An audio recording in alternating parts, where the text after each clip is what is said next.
Jadi apa itu branding? Banyak lah. Branding itu saya sering menyebut PR-ing, yaitu promise yang ketika kita eksekusi itu akan menjadi reputasi kita.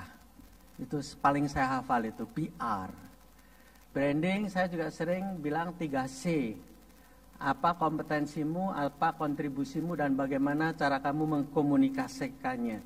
Jadi identity itu 3C. Tapi saya paling suka bilang branding itu investing, Pak. Karena ini yang paling susah dilakukan. Jadi saya akan berikan analogi biar cepat. Invest in people itu sering orang mengatakan cost. Padahal invest in people itu adalah investing. Bukan hanya jangka panjang, tapi jangka pendek dan jangka panjang kalau kita mengerti ilmunya. Jadi kalau kita memilih, cewek memilih misalkan, mau memilih mahasiswa atau memilih satpam yang gajinya sudah 5 juta. Maka cewek itu akan memilih mahasiswa. Karena yang dibeli oleh cewek itu adalah proyeksi, bukan performansi. Saya ingin mengatakan apa? Kalau kita invest di people, kita tidak hanya mendapatkan sesuatu di masa yang akan datang. Di masa sekarang pun kita akan mendapatkannya. Demikian juga di branding. Kalau kita invest di branding, kita akan dapat masa depan dan masa kini. Jadi wins the future, wins the game. Ketika saya jadi Menpar, tadi sudah diceritakan Wonderful Indonesia. Kenapa saya harus investasi besar-besaran di Wonderful Indonesia? Toh tanpa ada promosi dari Wonderful Indonesia, kita sudah dapat 8-9 juta. Oke, saya bilang. Seperti anak sekolah tadi, kalau anak SMP, Pak, dipaksa seperti apapun nanti gajinya 2 juta. Ini capacity. Kalau anak SMA mungkin 4 juta.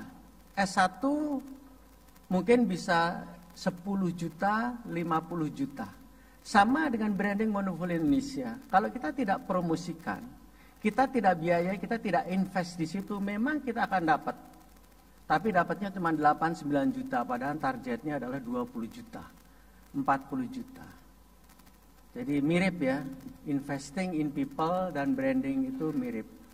Jadi bagi yang mengerti ilmunya, investing in people atau investing in branding, itu kita akan dapatkan masa depan dan masa kini. Nomor 2 tentang marketing. Kemarin baru seminggu yang lalu saya ketemu Pak Hermawan. Pak Hermawan singkat aja, marketing is digital, that's it. Saya juga bilang, saya tidak bisa membayangkan kalau marketing tidak pakai digital. Coba lihat di buku Digital Vortex, hampir semua 14 industri, termasuk industri media yang sekarang ada di BUMN Track, itu adalah industri pertama yang tergerus oleh Digital Vortex, namanya pusaran digital. Jadi no return point rekan-rekan, kalau tidak pakai digital, nggak mungkin. Apakah 100% digital? Tidak, tapi saya yakin mayoritas. Ketika saya jadi Menpar, alokasi resources kita itu 70% digital, 30% konvensional. Jadi cara marketingnya.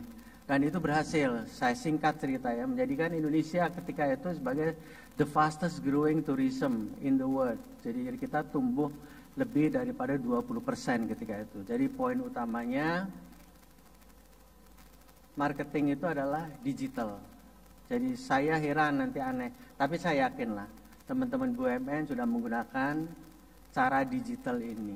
Saya dikritik habis juga, tapi saya bilang bagaimana saya tidak pakai digital ketika turis itu dan share-nya 70% sudah menggunakan digital. Dan rekan-rekan harus ketahui, di digital ekonomi sekarang 72% uang itu berputar di e-commerce ya.